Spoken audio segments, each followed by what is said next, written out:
I firmly believe that the reason God knows who you were when you were in your mother's womb. He knows why you were created. He has this perfect plan for your life. I firmly believe that that plan includes me to announce rodeos. Why? So that I can pray at the beginning of them. And so too often people are asked, okay, look, Boyd, when you pray here, be non-denominational. Don't use anybody's name. Just talk about a generic God.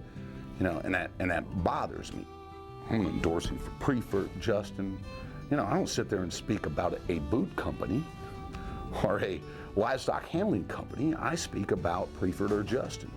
And if I am going to pray at a rodeo, then I am going to endorse my faith. I'm going to tell people what I believe. I'm not trying to force it on them. They can willingly, and that's how Christ wants it. He is not trying to force himself on us. His arms are open and we are free to come to him at any time we want to.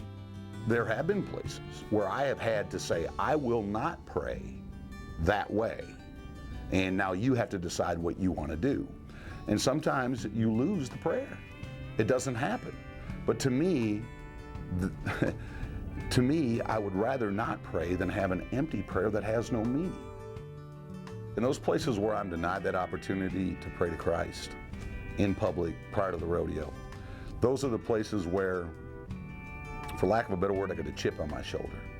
So if Clay O'Brien Cooper, Trevor Brazil, Strain Smith, Ryan Gray, all these different guys, Chance Smart, who have this deep faith, and they exercise it in a variety of different ways throughout their life, I tell that story rather than saying he's a 10-time NFR qualifier, rather than saying he's fifth in the world, rather than saying he's got a beautiful bride and great kids. I will choose at that particular point in time, okay, I was denied my opportunity to pray to Jesus at the beginning of the rodeo, so when I have those people who exercise great faith, then that's what I'm going to choose to talk about.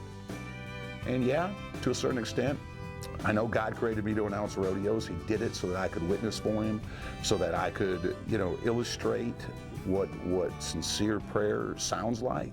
And if that is taken away from me, then I'm going to let people know that there's a way to get to God through Strand or through Trevor or through Cleo or through Alan Bach or all these different people who have dedicated their lives to him. Not just to their rope, but not just to their families, not just to their careers. The number one thing in their life is their faith and their Savior. And I love telling that story. So my conviction comes from the fact that my faith has been rewarded over and over and over again. Even in the most dire circumstances in the world's view, in the world's way of looking at things, my goose should have been cooked, okay? But in God's way of looking at things, it wasn't. And so what happens is faith builds faith.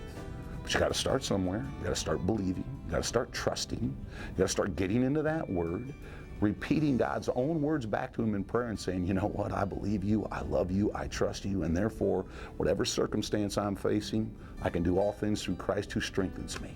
And that's the end of it. God, I'm trusting you. And then do it.